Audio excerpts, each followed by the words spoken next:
ओम शांति। सुनते हैं 3 दिसंबर 94 के अव्यक्त बाप दादा के मधुर महावाक्य। मुरली की टाइटल है वर्तमान समय की आवश्यकता बेहद के वैराग्य वृत्ति का वायुमंडल बनाना। आज की मुरली में 4 क्वेश्चन। नंबर 1, परमात्म प्यार में खोई हुई आत्माओं की निशानी क्या है। नंबर 2, कोई बच्चों में कौन से संस्कार नेचर हो गए हैं। नंबर 3, यथार्थ वैराग्य का अर्थ क्या है। नंबर लास्ट, माया की कौन सी चाल देख बाप दादा मुस्कुराते हैं। तो बाबा ने आज बहुत ही सुंदर बच्चे नेचर, हाँ तो ऐसे पॉजिटिव नेचर बनाओ, नेगेटिव नेचर नहीं बनाओ और सदा परमात्म प्यार में खोए रहो, फिर सब कुछ बाबा ने कहा इतना ऊंचा हो जाएगा। और माया की चाल को समझो। तो सुनते हैं 3 दिसंबर 94 की मुरली। वर्तमान समय की आवश्यकता बेहद के वैराग्य वृत्ति का वायुमंडल बनाना। आज स्नेह के सागर बाप अपने स्नेह में समाये हुए स्नेही बच्चों को देख रहे हैं। यह ईश्वरीय स्नेह सिवाय आप बच्चों के किसी को भी प्राप्त नहीं होता। आप सभी को ये विशेष प्राप्ति है।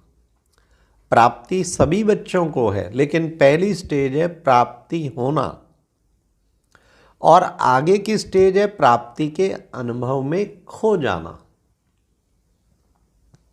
पहली बात, प्राप्ति के नशे से सभी कहते हैं क्या कि हमें बाप का प्यार मिला। बाप मिला अर्थात प्यार मिला। सभी के मुख से यही निकलता है ना, मेरा बाबा। तो पहली स्टेज में प्राप्ति सभी को है, लेकिन अनुभूति में सदा खोए रहे, इसमें नंबरवार है।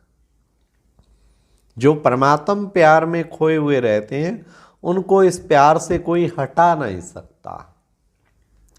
परमात्म प्यार में खोई हुई आत्मा की झलक और फलक अनुभूति की किरणें इतने शक्तिशाली होती हैं जो कोई भी समीप आना तो दूर, लेकिन आंख उठाकर भी नहीं देख सकता। ऐसी अनुभूति सदा रहे तो कभी भी किसी भी प्रकार की मेहनत नहीं होगी।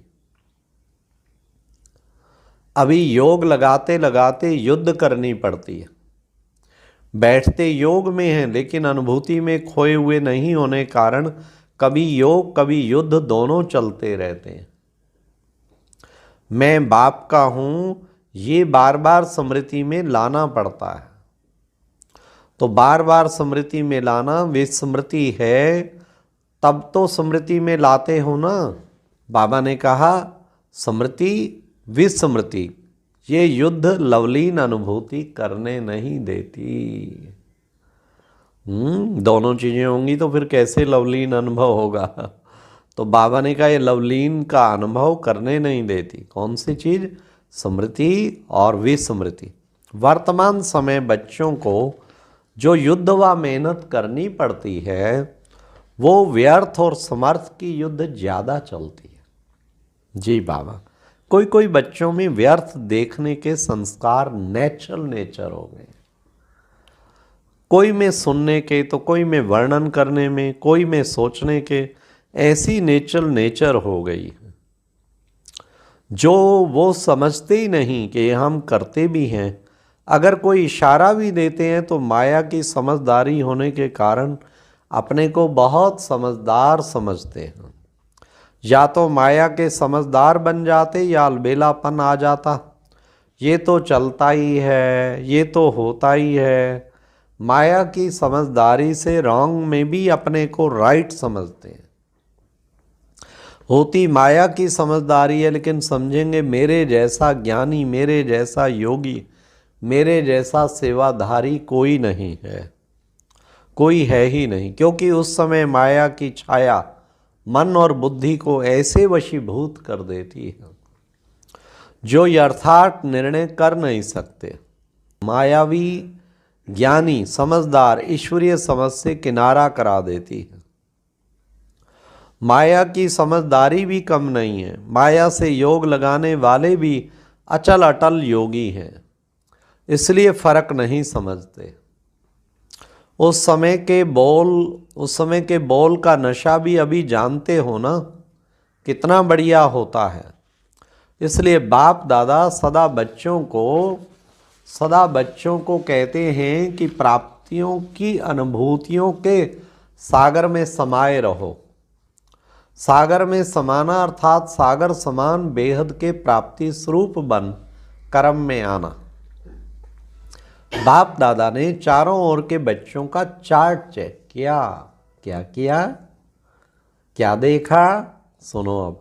समय की समीपता के प्रमाण वर्तमान के वायुमंडल में बेहद के वैराग्य प्रत्यक्ष रूप में होना आवश्यक है। बेहद का वैराग्य वर्णन भी करते हो, पॉइंट्स बहुत निकालते हो, भाषण भी बहुत अच्छे करते हो। सभी के पास पॉइंट्स हैं ना। पॉइंट्स वर्णन करना या सोचना, इसमें तो मेजॉरिटी पास है। इन छोटी छोटी कुमारियों को भी भाषण तैयार करके देंगे तो कर लेगी। लेकिन अब सुनो, यथार्थ वैराग्य वृत्ति का सहज अर्थ है, चाहे आत्माओं के संपर्क में आए, चाहे साधनों के संबंध में आए, चाहे सेवा के चांस में चांसलर बनाने का भाग्य मिले, लेकिन सर्व के संबंध संपर्क में जितना न्यारा उतना प्यारा, इसका बैलेंस रहे। होता क्या है, कभी न्यारेपन की परसेंटेज बढ़ जाती है और कभी प्यारेपन की परसेंटेज बढ़ जाती है। प्यारापन का अर्थ है निमित्त भाव, निम्मान भाव, लेकिन इसके बदले मेरेपन का भान आ जाता है। ये मेरा ही काम है, मेरा ही स्थान है, मुझे ही सर्व साधन भाग्य अनुसार मिले हैं। इतनी मेहनत से मैंने ये साधन स्थान व सेवा साथी बाबा ने कहा बनाए हैं, ये मेरा है। क्या मेरी मेहनत की कोई वैल्यू नहीं है? मेरा मेरा मेरे का फेरा। ये निमित्त भाव और मेरेपन के भाव में अंतर है या एक ही है? ये मेरापन रॉयल रूप से बढ़ गया है।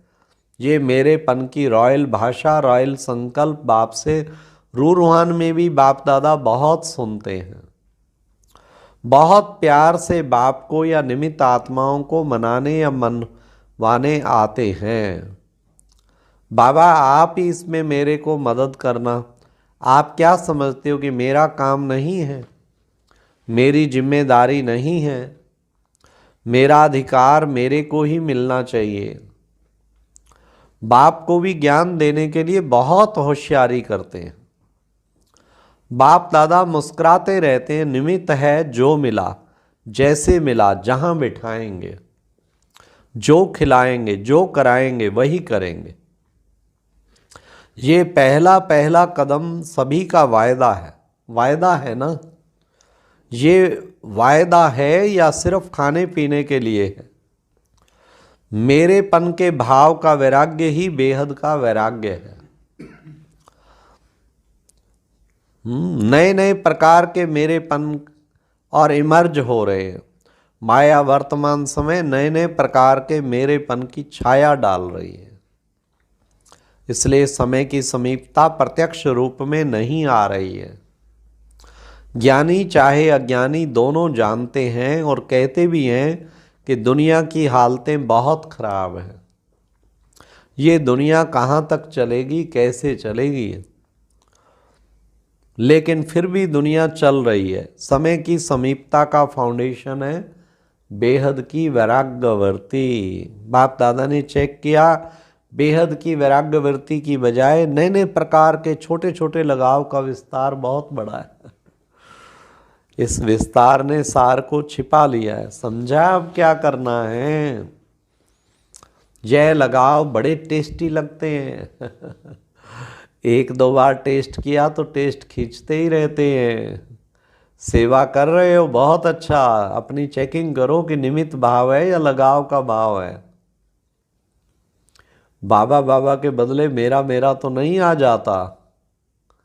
मानना है तेरा और बन जाता है मेरा।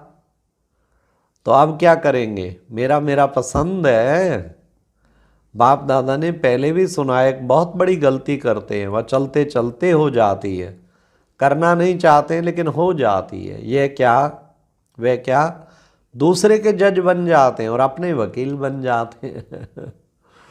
हाँ, लेकिन बाबा ने कहा बनना है अपना जज, बनते हैं दूसरों का। इसको यह नहीं करना चाहिए, इनको बदलना चाहिए, और अपने लिए समझेंगे बात बिल्कुल सही है, मैं जो कहती हूँ वही राइट है, ये ऐसे है वैसे है। वकील लोग भी सिद्ध करते हैं ना, सच को झूठ, झूठ को सच। और जितने प्रमाण देना वकीलों का आता है उतना और किसको नहीं आता। अपना जज बनना ये गलती हो जाती है। दूसरे के लिए रिमार्क देना बहुत सहज है, लेकिन अपने को बदलना है। स्लोगन भी है, 100 परिवर्तन से विश्व परिवर्तन। पहले सब है ना, सुना क्या चार्ट देखा। बाप दादा भी माया की चाल को देख मुस्कुराते रहते हैं। माया कितनी चतुर है। मास्टर शक्तिवान आत्माओं को भी अपना बना लेती है। तो अभी क्या चाहिए, बेहद की वैराग्य वृत्ति का वायुमंडल बनाओ। जैसे सेवा का वायुमंडल बनाते हो ना, प्रोग्राम बनाते हो, सिर्फ दिमाग तक ये वृत्ति नहीं, दिल तक पहुंचे। सबके दिमाग में तो है, होना चाहिए, करना चाहिए, लेकिन दिल में लहर उत्पन्न हो जाए, इसकी आवश्यकता है। समझा? सभी ने अच्छी तरह से समझा कि अभी समझ में आया, फिर उठने के बाद सोचेंगे कैसे होगा। ये करना मुश्किल है। सुनना बोलना तो सहज है, करना मुश्किल है। तो अभी ऐसे नहीं करेंगे ना, अब तो ऐसे नहीं कहेंगे ना। बाबा ने कहा स्नेह से आप भी पहुंच गए हो, बाप दादा भी पहुंच गए। स्नेह में देखो कितनी शक्ति है। स्नेह व्यक्त को भी व्यक्त में ले आता है। आप सबको मधुबन ले आया है। सभी स्नेह से ठीक पहुंच गए हो ना। किसने लाया, ट्रेन ने लाया कि स्नेह ने लाया। जहाँ स्नेह है वहाँ मेहनत नहीं लगती, मुश्किल नहीं लगता। ये 3 पैर की बजाय 2 पैर पृथ्वी भी मिले तो क्या लगता है, सतयुग के पलंगों से भी श्रेष्ठ है।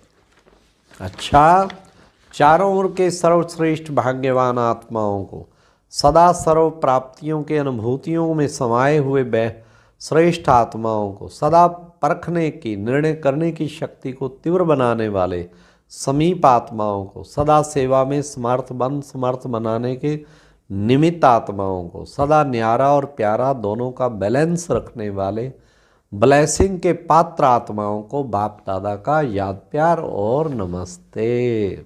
ओम शांति। और अब यह एक बहुत अच्छी वीडियो भी जरूर देखें।